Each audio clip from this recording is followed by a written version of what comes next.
പത്രോസിൻ്റെ 1-ാം ലേഖനം 3-ാം അധ്യായത്തിൻ്റെ 2-ാമത്തെ എപ്പിസോഡാണ് നിങ്ങൾ കേട്ടുകൊണ്ടിരിക്കുന്നത്. അപ്പോൾ പത്രോസ് ഇവിടെ പറയുന്ന വാക്യം ശ്രദ്ധിച്ച് പഠിക്കണം. നിങ്ങളുടെ അലങ്കാരം തലമുടി പിന്നുന്നതും പൊന്നണിയുന്നതും വസ്ത്രം ധരിക്കുന്നതും ഇങ്ങനെ പുറമെയുള്ളതല്ല. ഇനി പൗലോസ് അതിനെക്കുറിച്ച് വല്ലതും പറയുന്നുണ്ടോ എന്ന് നോക്കാം.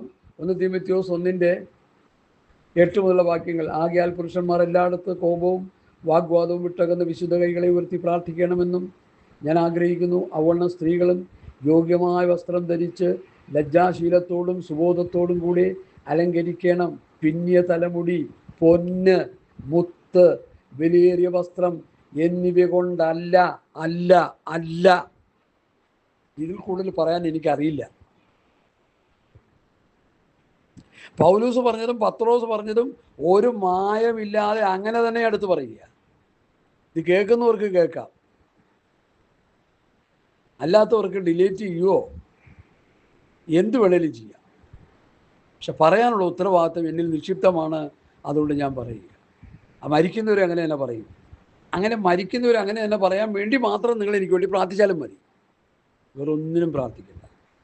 എന്നെ കേൾക്കുന്ന പ്രിയപ്പെട്ടവരെ, വചനത്തെ കോട്ടിക്കളഞ്ഞാൽ അതിന് സമാധാനം ദൈവത്തോട് പറയേണ്ടി വരും.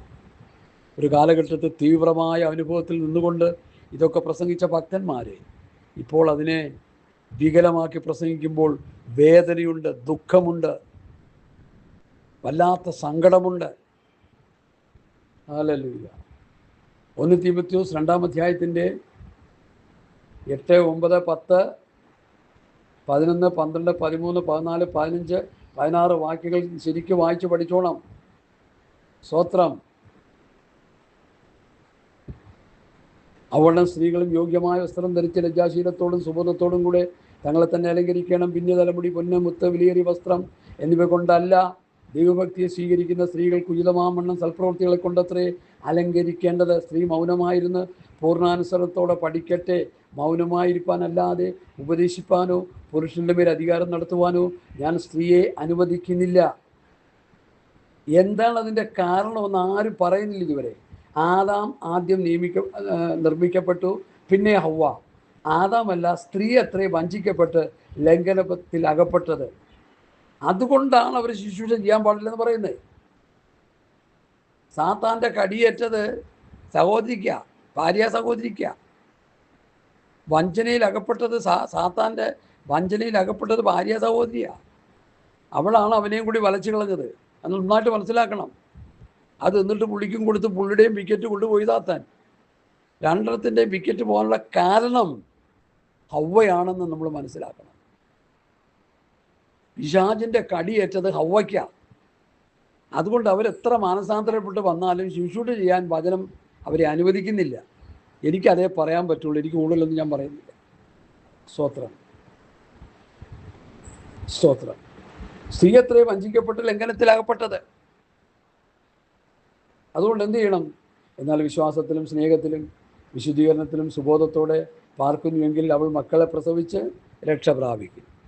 ഞങ്ങളെ ദൈവവചനം പഠിപ്പിച്ച ദേവദാസൻ ഹാസ്യരൂപത്തിൽ പറയാറുണ്ട്, മക്കളെ പ്രസവിച്ച് രക്ഷ പ്രാപിച്ചാൽ മതി, വലിയ പ്രസംഗമൊന്നും നടത്തണ്ട എന്ന് പറയാറുണ്ട്. ഞാനും അതങ്ങനെ തന്നെ അങ്ങ് പറയുക.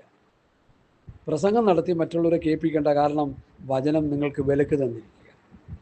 ഞാൻ പറഞ്ഞില്ലെങ്കിൽ ഞാൻ കുറ്റക്കാരനായി തീരും. അതുകൊണ്ട് പറയുക. ഒരു ലേഖനത്തിൽ ഇതിനെക്കുറിച്ച് പറയുന്നൊരു ഭാഗമുണ്ട്. 1 കൊരിന്ത്യർ ലേഖനം 14-ാം അധ്യായത്തിൻ്റെ 34, 35, 36 വാക്യങ്ങൾ. വിശുദ്ധന്മാരുടെ സർവ്വസഭകളിലും എന്ന പോലെ സ്ത്രീകൾ സഭായങ്ങളിൽ മിണ്ടാതിരിക്കട്ടെ. ന്യായപ്രമാണം പറയുന്നത് പോലെ കീഴടങ്ങിയിരിപ്പാനല്ലാതെ സംസാരിപ്പാൻ അവർക്ക് അനുവാദമില്ല. അവർ വല്ലതും പഠിപ്പാൻ ഇച്ഛിക്കുന്നുവെങ്കിൽ വീട്ടിൽ വെച്ച് ഭർത്താക്കന്മാരോട് ചോദിച്ചു കൊള്ളട്ടെ. സ്ത്രീ സഭയിൽ സംസാരിക്കുന്നത് അനുചിതമല്ലോ. ദൈവവചനം നിങ്ങളുടെ ഇടയിൽ നിന്നോ പുറപ്പെട്ടത് അല്ല, നിങ്ങൾക്ക് മാത്രമോ വന്നത്. എന്നിട്ട് പറയുന്ന ഭാഗം നമ്മൾ ശ്രദ്ധിക്കണേ. താൻ പ്രവാചകനെന്നോ ആത്മികനെന്നോ ഒരുത്തന് തോന്നുന്നുവെങ്കിൽ ഞാൻ നിങ്ങൾക്ക് എഴുതുന്നത് ദൈവത്തിൻ്റെ കൽപ്പനയാകുന്നു എന്നവൻ അറിഞ്ഞുകൊള്ളട്ടെ. ഒരുവൻ അറിയാതിരിക്കുന്നുവെങ്കിൽ അവൻ അറിയാതിരിക്കട്ടെ. അപ്പോൾ പൗലൂസ് തരുന്നത് ദൈവത്തിൻ്റെ കൽപ്പനയാണ്. പത്രോസ് തരുന്നത് ദൈവത്തിൻ്റെ കൽപ്പനയാണ്. യോഹന്നാൻ, യാക്കോബ്, യൂദ തരുന്നത് ദൈവത്തിൻ്റെ കൽപ്പനയാണ്. അപ്പോസ്തലന്മാരുടെ ഉപദേശം ദൈവത്തിൻ്റെ കൽപ്പനയാണ്. പുതിയ നിയമസഭയുടെ കൽപ്പനയാണ് അപ്പോസ്തലന്മാരുടെ ഉപദേശം. ഇത് ഇനിയെങ്കിലും മനസ്സിലാക്കാത്ത എത്രയോ പാസ്റ്റർമാർ ശുശ്രൂഷ ചെയ്തുകൊണ്ടിരിക്കുന്നെന്ന് ഓർക്കുമ്പോൾ തല കുനിക്കുകയാണ്, തല നിലത്തോളം കുനിക്കുകയാണ്. 25 വർഷം ഒരു പെന്തക്കോസ്തുകാരനായിരുന്നിട്ട് എനിക്കിത് മനസ്സിലാക്കാൻ പറ്റില്ല. അതുകൊണ്ട് ഞാനിത് ശക്തിയോടെ പറയുന്നത്. ഇനി ഒരു മയപ്പെടുത്തിയുള്ള പറച്ചിലുമില്ല. സ്തോത്രം, സ്തോത്രം, സ്തോത്രം. വിശുദ്ധരെയും വേർപാടിൻ്റെ ഉപദേശം കാലഹരണപ്പെട്ടുകൊണ്ടിരിക്കുക. അത് കാലഹരണപ്പെടാൻ പാടില്ല. സ്തോത്രം. കാലഹരണപ്പെട്ടാൽ പിന്നെ നരകത്തിലേക്കുള്ള ഒഴുക്കായിരിക്കും. അത് നമ്മൾ മനസ്സിലാക്കിക്കോണം. ആ ഒഴുക്ക് കുറയ്ക്കാനാണ് ഈ പണി ഇങ്ങനെ പറഞ്ഞുകൊണ്ടിരിക്കുന്നത്. വചനത്തോട് കൂട്ടുചേർക്കരുത്, ആരും കൊട്ടിക്കളയരുത്, മറിച്ച് കളയരുത്. കർത്താവ് പറഞ്ഞ് ഞാനും കൂടെ സംസാരിച്ച വചനം ഒടുക്കത്തെ നാളിൽ നിങ്ങളെ ന്യായം വിധിക്കും. അപ്പോസ്തലന്മാരുടെ വചനങ്ങൾ ക്രിസ്തുവിൻ്റെ പ്രമാണങ്ങളാണ്, ക്രിസ്തുവിൻ്റെ ഉപദേശമാണ്. അത് ഒടുക്കത്തെ നാളിൽ നമ്മളെ ന്യായം വിധിക്കുമെന്നാണ് പറയുന്നത്. അതുകൊണ്ട് വാത്സല്യ ദൈവമക്കളെ, കർത്താവിൻ്റെ വിലപ്പെട്ട കുഞ്ഞുങ്ങളെ, എനിക്കിത് പറയാതിരിക്കാൻ നിർവാഹമില്ല. ഞാൻ വേഗത്തിൽ മുമ്പോട്ട് പോവുകയാണ്. പത്രോസ് നമ്മളോട് പറഞ്ഞത് എന്താണ്? ഹല്ലേലൂയ. നിങ്ങളുടെ അലങ്കാരം തലമുടി മിന്നുന്നതും പൊന്നണിയുന്നതും വസ്ത്രം ധരിക്കുന്നതും ഇങ്ങനെ പുറമെയുള്ളതല്ല, സൗമ്യതയും സാവധാനതയുമുള്ള മനസ്സ് എന്ന അക്ഷയഭൂഷണമായ ഹൃദയത്തിൻ്റെ ഗൂഢമനുഷ്യൻ തന്നെയായിരിക്കണം. അത് ദൈവസന്നിധിയിൽ വിലയേറിയതാകും. ഈ അപ്പോസ്തലന്മാരുടെ ഉപദേശത്തിൻ്റെ ആ വിലയേറിയ അനുഭവങ്ങളെ തേജോവധം ചെയ്ത് അതിനെ കോട്ടിക്കളഞ്ഞ് കൂട്ടുചേർത്ത് ന്യൂ ജനറേഷൻ പാസ്റ്റർമാർ പ്രസംഗിച്ച് ആ വചനത്തിൻ്റെ തനിമ മുഴുവൻ നഷ്ടപ്പെടുത്തി ദുരുപദേശത്തിൻ്റെ വലിയ അതിപ്രസരമാണ് ഇന്ന് ലോകത്ത് കേട്ടുകൊണ്ടിരിക്കുന്നത്. അത് ആഗോള വ്യാപകമായി ദുരുപദേശം കൊടികുത്തി വാഴുന്ന ഒരു കാലഘട്ടത്തിലേക്ക് വന്നിരിക്കുന്നു. അതാണ് ലവോദിക്ക പീരീഡ്. ആത്മീയ കുരുടന്മാരും ആത്മീയ നഗ്നന്മാരും ആത്മീയ ദരിദ്രന്മാരും കൂടിക്കിടന്ന് ആത്മീയ ഗോളത്തെ കുട്ടിച്ചോറാക്കിയിട്ടിരിക്കുക. ഇത് ഞാൻ ശക്തിയോടെ പറഞ്ഞുകൊണ്ടിരിക്കുക. ഇതിനെ പലരും എതിർക്കുന്നവരുണ്ട്, അനുകൂലിക്കുന്നവരുമുണ്ട്. പക്ഷെ എനിക്കിത് പറയാതിരിക്കാൻ പറ്റത്തില്ല. അതുകൊണ്ട് ഞാൻ ധൈര്യത്തോടെ പറയുകയാണ്, നമ്മളാരും ഈ വചനവിരുദ്ധമായ കാര്യങ്ങൾക്ക് പിറകെ പോകരുത്. ദർശനം നഷ്ടപ്പെട്ട അഹരോന്മാരുടെ പ്രബോധനങ്ങൾക്ക് നമ്മൾ ചെവി കൊടുക്കരുത്. ആരെന്ത് പറഞ്ഞാലും അത് ശ്രദ്ധിക്കരുത്. ഞാനതുകൊണ്ടാണ് പറയുന്നത്, അപ്പോസ്തലന്മാരുടെ ഉപദേശം നിങ്ങൾ കേട്ടുകൊള്ളണം. എൻ്റെ ഉപദേശം പോലും നിങ്ങൾ കേൾക്കരുതെന്നാണ് എൻ്റെ പക്ഷം. അവർ പറയുന്ന പോലെ ഞാൻ പറയുന്നെങ്കിൽ കേട്ടുകൊള്ളുക, അല്ലെങ്കിൽ അതെടുത്ത് തോട്ടിലോട്ട് കളഞ്ഞേക്കുക. നമുക്കത് ഗുണമല്ല, അത് ദോഷമേ ഉണ്ടാകത്തുള്ളൂ. അതുകൊണ്ട് യാതൊരു ആത്മീയ അനുഭവങ്ങളും നമുക്ക് ഉണ്ടാകത്തില്ല, ഒരാത്മീയ വളർച്ചയും നമുക്ക് കിട്ടത്തില്ല. പുതിയ നിയമ ഉപദേശം പ്രസംഗിക്കാൻ ദൈവം തിരഞ്ഞെടുത്ത ആദിമ അപ്പോസ്തലന്മാരാണ്. ഹലോ, ലൂക്കോസ് 1:1 പ്രവൃത്തി 1:1 പെട്ടെന്ന് വായിച്ചേ.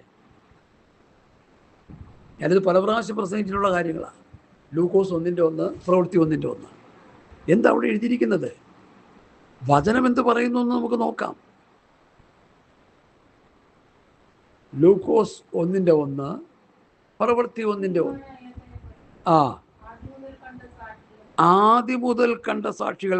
അതാരാ? കർത്താവിൻ്റെ കൂടെ നടന്ന ശിഷ്യന്മാർ. ആദ്യം മുതൽ നടന്ന സാക്ഷികളും വചനത്തിൻ്റെ ശുശ്രൂഷകന്മാരുമായവർ നമ്മെ ഭരമേൽപ്പിച്ചതുപോലെ. മതി. അപ്പോൾ വചനത്തിൻ്റെ ശുശ്രൂഷകന്മാരായ ആദ്യം മുതൽ കർത്താവിൻ്റെ കൂടെ നടന്ന അപ്പോസ്തലന്മാർ നമ്മെ ഫലമേൽപ്പിച്ചതുമായ വചനം. ഇനി പ്രവൃത്തി 1:1.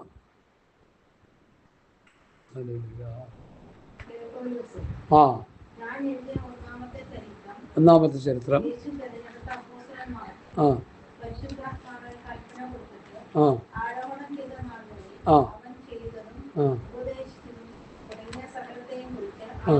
ആയിരുന്നുവല്ലോ.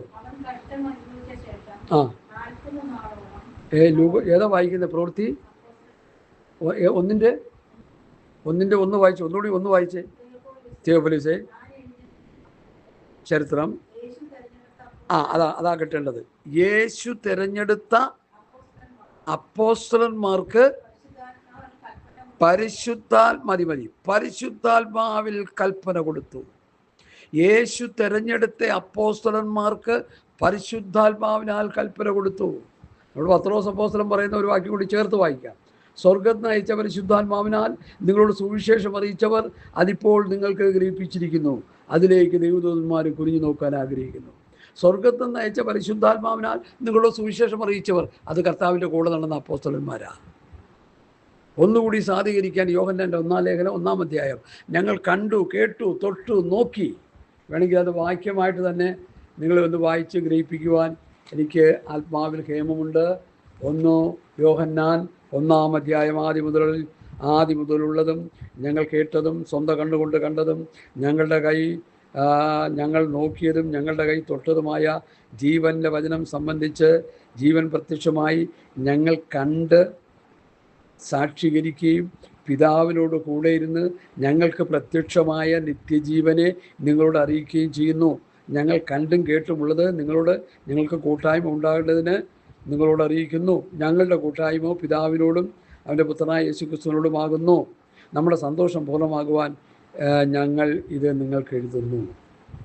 അപ്പം ഞങ്ങൾ കണ്ടത്, കേട്ടത്, തൊട്ടത്, നോക്കിയത് നിങ്ങൾക്ക് എഴുതുക. യേശു കർത്താവിനെ കണ്ടു, കേട്ടു, തൊട്ടു, നോക്കി. കർത്താവിൽ നിന്ന് കേട്ടു, പഠിച്ചു. കർത്താവിൽ നിന്ന് കേട്ടതാണ് അവർ എഴുതി വച്ചേക്കുന്നത്. മത്തായി 28:20 കർത്താവ് അവരെ ഭരമേൽപ്പിച്ചു. ഞാനോട് കൽപ്പിച്ചതൊക്കെ പ്രമാണിപ്പാനുള്ള ഉപദേശിച്ച് സകല ശിഷ്യരാക്കാനായിട്ട് കർത്താവ് അവരെ ഭരമേൽപ്പിച്ചു. കർത്താവ് അത് ചെയ്തു. ഇന്നത്തെ ഭക്തന്മാരത് ചെയ്യുന്നില്ല. അവരുടെ തല തിരിഞ്ഞുപോയി. കർത്താവ് പറഞ്ഞത് സഭയെ പ്രസംഗിക്കാനാണ് കർത്താവിൻ്റെ വചനം പഠിപ്പിക്കുന്നത്. വല്ലവരും പറഞ്ഞതൊന്നുമല്ല. യേശു കർത്താവിനെ പിതാവി ഭൂമിയിലേക്ക് അയച്ചത് ലോകത്തെ രക്ഷിക്കാനാ. പാപത്തെക്കുറിച്ച് തീണ്ടിയിട്ടില്ലാത്ത കർത്താവിനെ പാപമാക്കി നമുക്ക് വേണ്ടി. അപ്പം പാപിയല്ല, പാപമാക്കി ലോകത്തിൻ്റെ പാപത്തെ ചുമന്നൊഴിച്ച ദൈവപുത്രനായ യേശു ക്രിസ്തു ഈ ഭൂമിയിൽ വന്ന് നമുക്ക് വേണ്ടി മരിച്ചു, അടക്കപ്പെട്ട്, ഉയർത്തെഴുന്നേറ്റ് പെന്തക്കോസ്ത് നാളിൽ 50-ാം ദിനം പരിശുദ്ധാത്മാവിനെ നൽകിക്കൊണ്ട് അവരോട് പോയി പ്രസംഗിക്കാൻ, നിങ്ങൾ ഭൂലോകത്തൊക്കെ സുവിശേഷം പ്രസംഗിക്കാൻ പറഞ്ഞു. പരിശുദ്ധാത്മാവ് വരുന്നവരെ അവരോട് പോരെന്ന് പറഞ്ഞു. ആത്മാവ് നിങ്ങളുടെ മേൽ വരുമ്പോൾ നിങ്ങൾ ശക്തി ലഭിച്ചിട്ട് യെരൂശലേമിലും യഹൂദയിലും ശമരിയയിലും ഭൂമിയുടെ അറ്റത്തോളം എൻ്റെ സാക്ഷികളാവുമെന്ന് പറഞ്ഞു. അതുപോലെ അവരത് ചെയ്തു. ആ പ്രമാണം, ആ ഉപദേശം ഇന്ന് എന്ത് ചെയ്തിരിക്കുക? കുഴിച്ചു മൂടിക്കൊണ്ടിരിക്കുക പലരും. ന്യൂ ജനറേഷൻ പാസ്റ്റർമാർ ഈ അപ്പോസ്തല ഉപദേശത്തെ കുഴിച്ചു മൂടിക്കൊണ്ടിരിക്കുക. അപ്പോസ്തലന്മാരുടെ ഉപദേശത്തിൻ്റെ ആകത്തുക ആത്മീക അനുഗ്രഹങ്ങളാണ്. അതിനെ മറിച്ച് തലകുത്തനെ ഭൗതിക അനുഗ്രഹമാക്കി പ്രസംഗിച്ചുകൊണ്ടിരിക്കുക. അത് മറ്റൊരു സുവിശേഷമാണ്.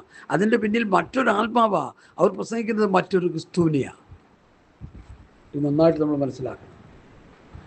ഞാൻ വചനത്തിലേക്ക് വരിക. സമയം എൻ്റെ മുൻപിലില്ല, പെട്ടെന്ന് പോയിക്കൊണ്ടിരിക്കുക. ഹല്ലേലൂയ. അപ്പോൾ നിങ്ങളുടെ അലങ്കാരം തലമുടി പിന്നുന്നതും പൊന്നണിയുന്നതും വസ്ത്രം ധരിക്കുന്നതും ഇങ്ങനെ പുറമെയുള്ളതല്ല, സൗമ്യതയും സാവധാനതയുമുള്ള മനസ്സ് എന്ന അക്ഷയഭൂഷണമായ ഹൃദയത്തിൻ്റെ ഗൂഢമനുഷ്യൻ, അകത്തെ മനുഷ്യൻ തന്നെയായിരിക്കണം. അത് ദൈവത്തിന് വിലയേറിയതാകുന്നു. അകത്തെ മനുഷ്യൻ പുറത്തെ മനുഷ്യൻ എന്ന് പഠിപ്പിക്കുന്ന പൗലൂസുണ്ട്. ഈ ഗൂഢമനുഷ്യൻ എന്ന് പറയുന്ന അകത്തെ മനുഷ്യനെ കുറിച്ചാണ് പത്രോസ് പറഞ്ഞിരിക്കുന്നത്.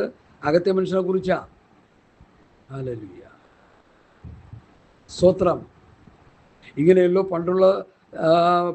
ഇങ്ങനെയല്ലോ പണ്ട് ദൈവത്തിൽ പ്രത്യാശ വച്ചിരുന്ന വിശുദ്ധ സ്ത്രീകൾ തങ്ങളെ തന്നെ അലങ്കരിച്ച് ഭർത്താക്കന്മാർക്ക് കീഴടങ്ങിയിരുന്നത്. അങ്ങനെ സാറ അബ്രഹാമിനെ യജമാനൻ എന്ന് വിളിച്ച് അനുസരിച്ചിരുന്നു. നന്മ ചെയ്ത് യാതൊരു ഭീഷണിയും പേടിക്കാതിരുന്നതിനാൽ നിങ്ങൾ അവളുടെ മക്കളായി തീർന്നു. സാറ അബ്രഹാമിന് എന്ത് ചെയ്തു? കീഴടങ്ങിയിരുന്നു, ഭയപ്പെട്ടിരുന്നു, അനുസരിച്ചിരുന്നു. ഇന്നത്തെ സാറമാരുടെ ചരിത്രമൊന്നും ഞാൻ പറയുന്നില്ല. എന്തെന്ന് ചോദിച്ചാൽ കുന്തെന്ന് പറയുന്ന സാറമാരാ. അതുകൊണ്ട് അവരുടെ ജീവിതം അങ്ങനെ തന്നെ, ഒരു പ്രത്യാശയില്ലാത്ത രീതിയിൽ പോക്കാം. വല്ല നന്മയും വേണോ, വല്ല ഗുണവും വേണോ, ഭർത്താക്കന്മാരെ അനുസരിച്ച് കീഴടങ്ങിയിരിക്കുന്ന ഒരു ക്രിസ്ത്യ ജീവിതമാണ് പുതിയ നിയമം വിഭാവന ചെയ്യുന്നത്. ഇനിയെങ്കിലും മനസ്സിലാക്കുക. ഇനി 7-ാം അധ്യായത്തിൽ അങ്ങനെ തന്നെ 7-ാം വാക്യത്തിൽ അങ്ങനെ തന്നെ ഭർത്താക്കന്മാരെ നിങ്ങൾ പ്രാർത്ഥനയ്ക്ക് മുടക്കം വരാതിരിക്കേണ്ടതിന് വിവേകത്തോടെ ഭാര്യമാരോട് കൂടെ വസിച്ച് സ്ത്രീജനം ബലഹീനപാത്രം, അത് അവർ സമ്മതിക്കത്തില്ല. നമുക്കറിയാം, പുസ്തകം പറയുന്നുണ്ടത്. സ്ത്രീ ആരാ? ബലഹീനപാത്രം. അവർ ബലവാന്മാരാണെന്നാണ് പറയുന്നത്. വചനം പറയുന്ന ഒരു ബലഹീനപാത്രമാണ്.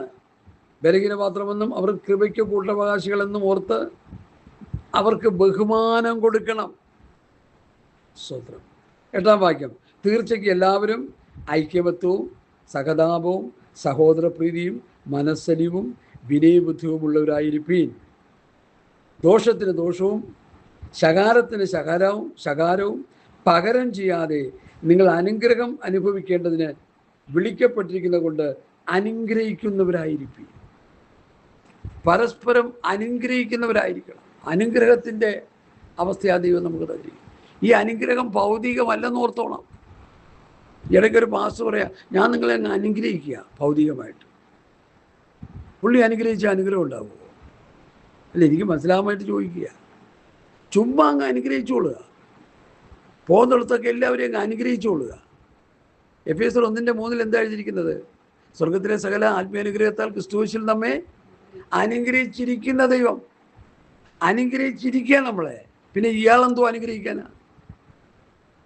വസ്തു അനുസരിച്ച് ജീവിച്ച് വിശുദ്ധീകരണം പ്രാപിച്ച് അക്കരെ പോകാൻ നോക്കുന്ന പ്രസംഗിക്കേണ്ടതിന് പോരാ, ഞാൻ നിങ്ങളെ അങ്ങ് അനുഗ്രഹിക്കുക, ഞാൻ നിങ്ങളെ അങ്ങ് അനുഗ്രഹിക്കുക, പോകേണ്ടതൊക്കെ എല്ലാവരെയും അങ്ങ് അനുഗ്രഹിക്കുക. അതിൻ്റെ പിന്നിലുള്ള ഉദ്ദേശം എന്താണെന്ന് നിങ്ങൾക്കറിയാം. അനുഗ്രഹം പ്രാപിച്ചാലല്ലേ 10 ചക്രം പുള്ളിയുടെ പോക്കറ്റിലും വീഴത്തുള്ളൂ.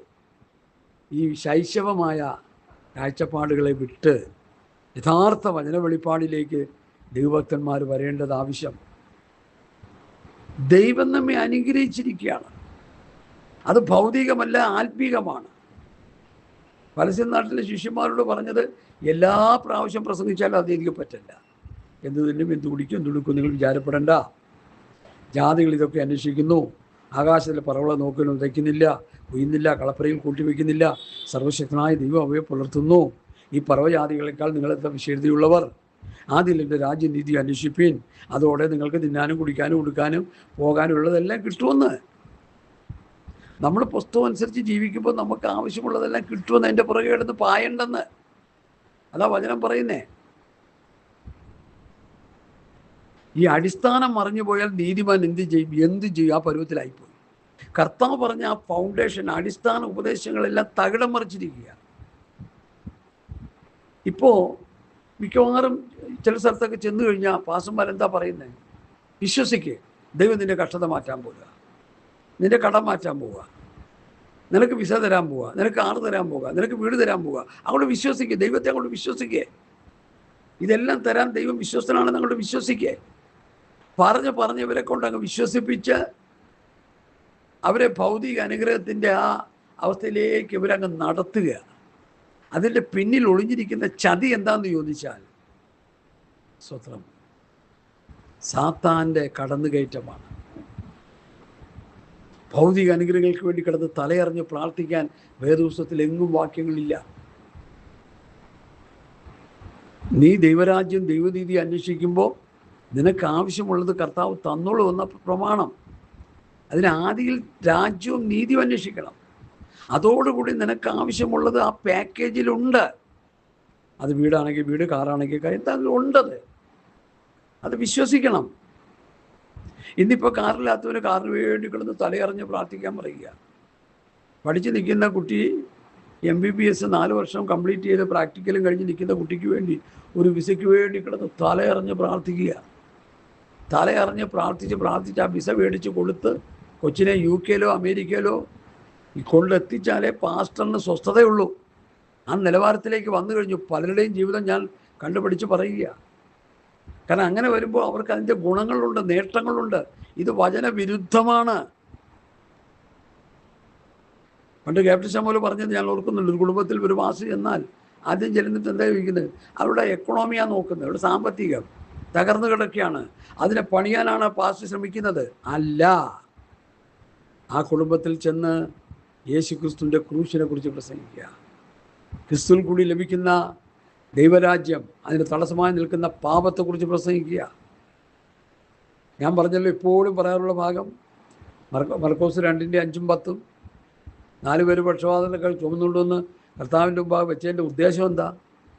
അവന് ആ രോഗസൗഖ്യം കിട്ടണമെന്നുള്ളതാണ്. കർത്താവ് എന്താ ചെയ്ത്? നിൻ്റെ പാപങ്ങൾ മോചിച്ച് തന്നിരിക്കുന്നു മകനെ. അപ്പോൾ ദൈവത്തിന് മനുഷ്യനോടുള്ള ഇടപെടൽ പാപമോചനം. പുതിയ നിയമസഭയുടെ അവസാനത്തെ ലവോദിക്കയിൽ പറയുന്ന ഏറ്റവും അവസാനത്തെ ദൂത് മാനസാന്തരപ്പെടുക എന്നാ. ദൈവരാജ്യത്തിന് പോകാൻ തടസ്സമായിട്ടുള്ള പാപങ്ങളെ വിട്ട് മാനസാന്തരപ്പെടുക എന്നാണ് അവസാനത്തെ ദൂത്. പുതിയ നിയമസഭയുടെ അവസാനത്തെ ദൂത് മാനസാന്തരപ്പെടുക എന്നാണ്. ഇന്നും സഭകളിൽ പ്രസംഗിക്കേണ്ടത് മാനസാന്തരപ്പെടുക എന്നുള്ളതാണ്. തമ്മിൽ തല്ലി കോടതി കയറി വഴക്കുണ്ടാക്കി പിണങ്ങി ജഡത്തിൻ്റെ പ്രവൃത്തികൾ തുറന്നുള്ള പശുദ്ധി വിഗ്രഹാര പക പിണക്കം ജാരശങ്ക ക്രോധം ഭിന്നത അസൂയ മദ്യം ഇങ്ങനെ ആദിയായ പാപങ്ങൾ ചെയ്തുകൊണ്ടിരിക്കുന്നവരോട് മാനസാന്തരപ്പെടുക എന്നാണ് പ്രസംഗിക്കേണ്ടത്. നിർഭാഗ്യമെന്ന് പറയട്ടെ, വിശ്വസിച്ചാൽ ദൈവത്തിൻ്റെ മഹത്വം കാണുമെന്ന വാക്യം എടുത്ത് അങ്ങ് പറഞ്ഞ് അവരെ വിശ്വസിപ്പിച്ച് അവരുടെ കഷ്ടത മാറ്റി അവരുടെ കണ്ണുനീര് തുടച്ച് അവിടെ എറണാകുളം പട്ടണത്തിലെ ഒരു ദുരുപദേശി കിടപ്പുണ്ട്. കൺവെൻഷൻ വരാൻ നേരത്ത് ഒരു വലിയ മുഖം വരച്ച് വയ്ക്കും പോസ്റ്ററിൽ. എന്നിട്ട് കണ്ണീര് ഒഴുകുന്നതായിട്ടിങ്ങനെ സ്തോത്രം അതും വരയ്ക്കും ആർട്ടിസ്റ്റിനെ കൊണ്ട്. വരച്ച് കഴിഞ്ഞിട്ട് ആ കണ്ണീര് തുടയ്ക്കുന്ന ഒരാളെയും വരച്ച് വയ്ക്കും. അത് കർത്താവ്. അപ്പോൾ ഇങ്ങനെ ഈ ഫേക്കായിട്ടുള്ള ചിത്രം കാണിച്ച് വേദോസ്തം വായിക്കാത്ത പ്രാർത്ഥിക്കാത്ത ക്രിസ്ത്യാനികളെ അങ്ങോട്ട് ആകർഷിക്കുക. പുസ്തകം വായിക്കുകയും പ്രാർത്ഥിക്കുകയും ചെയ്താൽ വെളിവ് കിട്ടും. ഇത് വായിക്കില്ലല്ലോ, രണ്ടും ചെയ്യത്തില്ല. അപ്പം അങ്ങനെ വരുമ്പോൾ സംഭവിക്കുന്നത് എന്തെന്ന് ചോദിച്ചാൽ ഭൗതിക അനുഗ്രഹങ്ങളുടെ കലവറയിലേക്ക് ആണ് അവർ പോയിക്കൊണ്ടിരിക്കുന്നത്. ആത്മീയ അനുഗ്രഹത്തിലേക്ക് അവർ വരുന്നില്ല. അതുകൊണ്ട് എന്നെ കേൾക്കുന്ന പ്രിയപ്പെട്ടവരെ, സ്തോത്രം, ആത്മീയ അനുഗ്രഹങ്ങളാണ് നമുക്ക് വേണ്ടത്. സ്തോത്രം. അപ്പോസ്തലന്മാർ ആത്മീയ അനുഗ്രഹത്തെക്കുറിച്ചാണ് പഠിപ്പിച്ചത്. സ്തോത്രം. ആത്മീകമായ അനുഗ്രഹം, സ്വർഗീയമായ അനുഗ്രഹം, സ്വർഗത്തിലെ സകല ആത്മീയ അനുഗ്രഹം, അതാണ് കർത്താവും അപ്പോസ്തലന്മാരും പഠിപ്പിച്ചത്. അതിനെ തകിടം മറിച്ചിരിക്കുക, ഇന്ന് അതിനെ കൂട്ടിക്കളഞ്ഞിരിക്കുക, കൂട്ടുചേർത്തിരിക്കുക. ഇതെനിക്ക് പറയാതിരിക്കാൻ നിർവാഹമില്ല. നിന്റെ കഷ്ടത മാറ്റാനും കടം മാറ്റാനും വണ്ടി തരാനും കിണ്ടി തരാനും വീട് തരാനും സ്തോത്രം പിന്നെ വിസ തരാനൊന്നുമല്ല കർത്താവ് വന്നത്. കർത്താവ് വന്നത് എന്തിനാ? ആദാമ്യ പാപനിമിത്തം നരകാഗ്നിയിലേക്ക് പോയ മാനവജാതിയെ അവരുടെ പാപത്തിൽ നിന്ന് വിടുവിച്ച് അവരെ നിത്യമായ സ്വർഗരാജ്യത്തിൻ്റെ അവകാശികളാക്കി ഉടമകളാക്കി തീർക്കാനാണ് നമ്മുടെ വാഴ്ത്തപ്പെട്ട കർത്താവ് മനുഷ്യനായി ഭൂമിയിൽ വന്നത്. അതിന് വചനം പറയുന്നത് ദൈവം മനുഷ്യനായി വന്നു. God was manifested in flesh. തിമോഥെയോസിൻ്റെ ലേഖനം 1-ാം ലേഖനം 3-ാം അധ്യായത്തിൻ്റെ 16-ാമത്തെ വാക്യം ഒന്ന് വായിച്ചേ. 1 തിമോഥെയോസ് 3:16. Hallelujah, hallelujah, hallelujah. സ്തോത്രം. 3:16. 1 തിമോഥെയോസ് 3:16. Hallelujah, hallelujah. അവൻ ജഡത്തിൽ വെളിപ്പെട്ടു, ആത്മാവിൽ നീതീകരിക്കപ്പെട്ടു, ദൂതന്മാർക്ക് പ്രത്യക്ഷനായി, പാപികളിൽ പ്രസംഗിക്കപ്പെട്ടു, ലോകത്തിൽ വിശ്വസിക്കപ്പെട്ടു, തേജസ്സിൽ എടുക്കപ്പെട്ടു എന്നിങ്ങനെ ദൈവഭക്തിയുടെ മർമ്മം സമ്മതാമണ്ണം വലിയതാകുന്നു. അതൊരു മർമ്മമാണ്. യേശുക്രിസ്തു ജഡത്തിൽ വെളിപ്പെട്ടു. റോമർ 8:2 കൂടി ഒന്ന് വായിച്ചേ. എന്തിനാ ജഡത്തിൽ വെളിപ്പെട്ടത്? അപ്പോസ്തലന്മാരുടെ ഉപദേശം കേൾക്ക്. എന്തിനാ വെളിപ്പെട്ടത്? റോമർ 8:2. ഹല്ലേലൂയ, സ്തോത്രം. ആ ആ അത് 1-ാമത്തെ വാക്യം 2. ജഡത്താലുള്ള ബലഹീനത നിമിത്തം ന്യായപ്രമാണത്തിന് കഴിയാത്തതിനെ സാധിപ്പാൻ ദൈവം തൻ്റെ പുത്രനെ പാപജഡത്തിൻ്റെ സാദൃശ്യത്തിലും പാപനിമിത്തവും അയച്ചു. എന്തിനാ? പാപികളായി നമ്മളെ വിടുവിക്കുവാൻ. ദൈവം മനുഷ്യനായത് എന്തിനാ? പാപികളാകുന്ന നമ്മെ രക്ഷിക്കാനാ. നരക കുഴിയിൽ കിടന്ന് അഴിയെണ്ണേണ്ട നമ്മെ രക്ഷിക്കാനാണ് ദൈവം മനുഷ്യനായി വന്നത്. അതാണ് തിമോഥെയോസിൻ്റെ ലേഖനം പഠിപ്പിക്കുന്നത്. കൊലോസ്യർ 2:1 ക്രിസ്തു എന്ന മർമ്മത്തിൻ്റെ പരിജ്ഞാനവും വിവേകപൂർവ്വമുള്ള സമ്പത്തും. ക്രിസ്തു എന്ന ദൈവമർമ്മം. യേശുക്രിസ്തു ഈ ഭൂമിയിൽ വന്നത് സഹോദരങ്ങളെ നമുക്ക് കുറേ അനുഗ്രഹം തന്ന് ലോകത്തിലെ സെലിബ്രിറ്റികൾ ജീവിക്കുന്ന പോലെ ജീവിച്ച് നരകക്കുഴിയിൽ പോയി വീഴാനല്ലെന്ന് ഇനിയെങ്കിലും പെന്തോക്കോ സമൂഹം നന്നായിട്ടൊന്ന് മനസ്സിലാക്കണം. ഇവിടെ സെലിബ്രിറ്റികളുണ്ട്, സിനി സ്റ്റാറുകളുണ്ട്, സ്പോർട്സ്മാൻമാരുണ്ട്, വലിയ വലിയ കോടീശ്വരന്മാരുണ്ട്.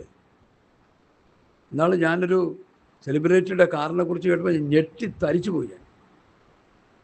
പുള്ളിക്കുള്ള ഒരു 10-15 കാറ്, 3 കോടി, 4 കോടി, 5 കോടി, ഏറ്റവും വലുത് 13 കോടി. അയാളുടെ പേരൊന്നും പറയുന്നില്ല. അപ്പോൾ വേറൊരാളുടെ അടുത്ത് കാണിച്ചു, അതിന് 4 കോടി, 5 കോടി, 6 കോടി, ഒരു 10-15 എണ്ണം സെലിബ്രിറ്റികൾ, സിനി സ്റ്റാർമാർ, സ്പോർട്സിലെ ഏറ്റവും ടോപ്പിൽ നിൽക്കുന്നവർ, പൊളിറ്റിക്സ് ലീഡേഴ്സ്. സ്വത്ത് വിവരം വെളിപ്പെടുത്താൻ നേരത്ത് കഞ്ഞിക്ക് വകയില്ലാത്തവനൊക്കെ 15 കോടി, 13 കോടി. ഇതൊക്കെ എവിടെ നിന്നുണ്ടായി? അല്ല, എനിക്ക് മനസ്സിലാകാൻ പറ്റും ചോദിക്കുക. ചില രാഷ്ട്രീയ നേതാക്കന്മാർ ഒരു കുടുംബ സ്വത്തുള്ളവരാണ്. അവർക്ക് 3, 4, 5 കോടി ഉണ്ടെങ്കിൽ അവരുടെ അപ്പന്മാരുണ്ടാക്കി ഇട്ട് കൊടുത്തവരാണ്. ഇത് കഞ്ഞിക്ക് വകയില്ലാത്തവനും ഒരു പോക്കും ഇല്ലാത്തവനൊക്കെ സ്വത്ത് വെളിപ്പെടുത്താൻ പറയുമ്പോൾ 15 കോടി. ഇത് എവിടെ നിന്നുണ്ടായി? അല്ല, എനിക്ക് മനസ്സിലാകുന്നില്ല, ഇത് എവിടെ നിന്നുണ്ടായി ഇത്. സ്വത്രം. അതുപോലെ അത് പോട്ടെ, അതങ്ങ് വിട്. ആത്മീയ കോളത്തിൽ എവിടെ നിന്നുണ്ടായി? 11 കോടിയുടെ വീട് ഒരു ആത്മീയൻ എങ്ങനെ ഉണ്ടായി? ആത്മീയനെന്ന് ഞാൻ പറയുന്നത് തെറ്റിപ്പോയി, ദൈവനോട് ക്ഷമിക്കട്ടെ. ഒരു ആത്മീയൻ അങ്ങനെ ഇത്രയും കോടിയുടെ വീടൊന്നും ഉണ്ടാകത്തില്ല. ആത്മീയനെന്ന് അഭിമാനിക്കുന്നവർക്ക്, നേതൃത്വ നിലകളിൽ ഇരിക്കുന്നവർക്ക്. ഹല്ലേലൂയ. സ്തോത്രം, സ്തോത്രം. ഞാൻ എന്തിനു പറയുന്നു എന്ന് ചോദിച്ചാൽ, ആത്മീയ അനുഗ്രഹമാണ് നമ്മൾ പ്രാപിക്കേണ്ടതെന്ന് ശക്തിയോടെ പ്രസംഗിക്കാത്തത് കൊണ്ട് ഈ ഭൗതിക അനുഗ്രഹത്തിൻ്റെ പിറകെ വിശ്വാസികൾ പൊയ്ക്കൊണ്ടിരിക്കുക.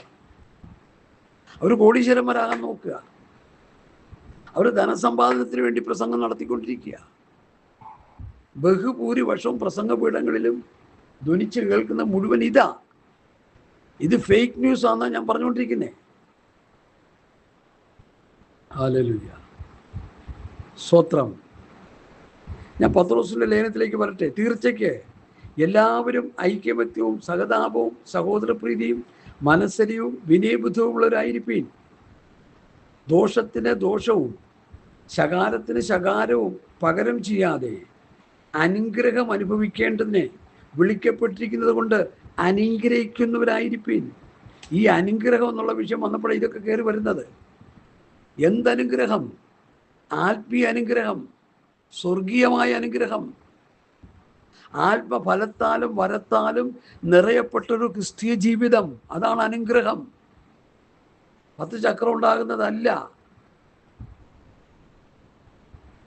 ഭൗതിക അനുഗ്രഹത്തെ ആത്മീയവൽക്കരിക്കുകയാണെന്ന് പലരും. അത് തെറ്റാണ്. അതുകൊണ്ടാണ് ഈ വികലമായ പ്രസ്താവനകൾ ഈ വലിയ തലപ്പത്തിരിക്കുന്നവരെ വിളിച്ച് വിളമ്പിക്കൊണ്ടിരിക്കുന്നത്, പൊട്ടത്തരം വിളിച്ച് പറഞ്ഞുകൊണ്ടിരിക്കുന്നത്. ഇവരൊക്കെ കാശിന് പോക്കില്ലാത്തവരായിരുന്നു. സുവിശേഷം കയ്യിൽ വന്നപ്പോൾ കോടീശ്വരന്മാരായി. അവരുടെ വാക്കുകളും പ്രവൃത്തികളെല്ലാം മാറിപ്പോയി. സുവിശേഷ നിമിത്തം ഉള്ള സ്വത്ത് വിറ്റ് സാധുക്കൾക്ക് കൊടുത്തിട്ട് വചനം പ്രസംഗിച്ച ഒരു ഉപദേഷ്ടാവിൽ നിന്നാണ് ഞാൻ ഈ വചനം പഠിച്ചത്. മക്കള് എല്ലാവരും കൂടി ചേർന്ന് അപ്പനെ ഹറാസ് ചെയ്യും പല സന്ദർഭങ്ങളിൽ. അപ്പൻ ഞങ്ങൾക്കൊന്നും തന്നില്ല, അപ്പൻ ഞങ്ങൾക്കൊന്നും തന്നില്ല, അപ്പൻ ഞങ്ങൾക്കൊന്നും തന്നില്ല എന്ന് പറഞ്ഞ് അവർ കിടന്ന് പുലമ്പാറുണ്ട്. അപ്പം തിരിച്ചു ചോദിക്കും, നിങ്ങൾക്ക് വല്ലതിനും കുറവുണ്ടോ? ഇതിനും കുറവില്ല, അത് ഞങ്ങൾ പഠിച്ച് ജോലി ചെയ്തുണ്ടാക്കിയതാണ്. അപ്പോൾ പറയും, അത് നിങ്ങൾ പഠിച്ച് ജോലി ചെയ്യാനുള്ള ആയുസ്സും ആരോഗ്യം തന്നത് ദൈവമല്ലേ? ഞാൻ തന്നില്ലെങ്കിൽ നിങ്ങൾക്ക് ആവശ്യമുള്ള ദൈവം തന്നിട്ടില്ലേ? ആവശ്യത്തിലധികം കിട്ടി, അതായി ചോദിക്കുന്നതിൻ്റെ കാരണം. ആവശ്യത്തിലധികം കിട്ടിക്കഴിയുമ്പോൾ പിന്നെ ഈ അത്യാഗ്രഹം കൂടിക്കൊണ്ടിരിക്കും. അതുകൊണ്ടാണ് നിന്റെ നിക്ഷേപം ഉള്ളിടത്ത് നിന്റെ ഹൃദയം ഇരിക്കുമെന്ന് പറയുന്നതിൻ്റെ കാര്യം എന്താ? നിക്ഷേപം കൂടിക്കഴിയുമ്പോൾ ഹൃദയം അതിലോട്ട് ചായും. ഹൃദയം എന്ത് ചെയ്യണം? പത്രോസിൻ്റെ ഭാഷയിൽ പറഞ്ഞ 1 പത്രോസ് 1:13 1 പത്രോസ് 1:13. നമ്മുടെ ഹൃദയം എവിടെയായിരിക്കണം? നമ്മുടെ മനസ്സ്. നിങ്ങളുടെ മനസ്സുറപ്പിച്ച്, നമ്മുടെ ഹൃദയവും മനസ്സും ഉറപ്പിച്ച് നിർമ്മതരായി യേശു ക്രിസ്തുവിൻ്റെ പ്രത്യക്ഷതയെങ്കിൽ നിങ്ങൾക്ക് വരുവാനുള്ള കൃപയിൽ പൂർണ്ണ പ്രത്യാശ വെച്ചുകൊള്ളുവീൻ. വരുവാനുള്ള കൃപയിൽ പൂർണ്ണ പ്രത്യാശ വെച്ചുകൊള്ളണം നമ്മുടെ ഹൃദയം. ലോകത്തിലാകരുത്, ഭൗതികത്തിലാകരുത്. ഭൗതികം വർദ്ധിച്ചാൽ നമ്മുടെ ഹൃദയം അതിൽ ഉടക്കും. നിന്റെ നിക്ഷേപമുള്ളിടത്ത് നിന്റെ ഹൃദയം ഇരിക്കും, നമ്മുടെ മനസ്സ് അതിലിരിക്കും. യാതൊരു സംശയമില്ല. അതിനെ ആരും കൂട്ടിക്കളയണ്ട, അതിനോട് ആരും കൂട്ടുചേർക്കണ്ട, അതിനെ ആരും മറിച്ച് കളയണ്ട. കർത്താവ് പറഞ്ഞത് അങ്ങനെ തന്നെ അങ്ങോട്ട് പ്രസംഗിച്ചാൽ മതി. 100 അഭിപ്രായങ്ങളോടാണ് അതിനോട് കൂട്ടിച്ചേർക്കുന്നത്. ഒട്ടകം സൂചിക്കൂടി കിടക്കുന്നതിനെ തന്നെ ഏതൊക്കെ നിലയിൽ വികലമായി ചിന്തിച്ച് പ്രസംഗിച്ച് ഞാൻ കേട്ടിട്ടുണ്ടെന്നറിയാമോ? ധനവാൻ സ്വർഗരാജ്യത്തിൽ പോകുന്നതിന് തടസ്സമാണ് നമ്മുടെ ധനം, നമ്മുടെ സ്ഥാനമാനങ്ങൾ. അത് വലിച്ചെറിഞ്ഞു കളയണം. മുത്ത് വ്യാപാരി ഒരു മുത്ത് കണ്ടെത്തിയാറേ, വിലയേറിയ മുത്ത് കണ്ടെത്തിയാറേ, തൻ്റെ പഴയതൊക്കെ എന്ത് ചെയ്തു? കൊണ്ട് വലിച്ചെറിഞ്ഞു. ആ വിലയേറിയ മുത്ത് പ്രാപിച്ചു. അതെന്താണ്? സ്വർഗരാജ്യം, ദൈവരാജ്യം. പിന്നെ അതിൻ്റെ പിറകെ ഓടുക. ദൈവരാജ്യത്തെക്കുറിച്ചും സ്വർഗരാജ്യത്തെക്കുറിച്ചും ദർശനം കിട്ടിയവൻ പിന്നെ അതിൻ്റെ പിറകെ ഓടിക്കണം. ഉപജീവനത്തിൽ ജോലി ഉണ്ടെങ്കിലായി, ഇല്ലെങ്കിലായി, കർത്താവ് നടത്തും. ഇന്ന് അതല്ല ചെയ്യുന്നത്.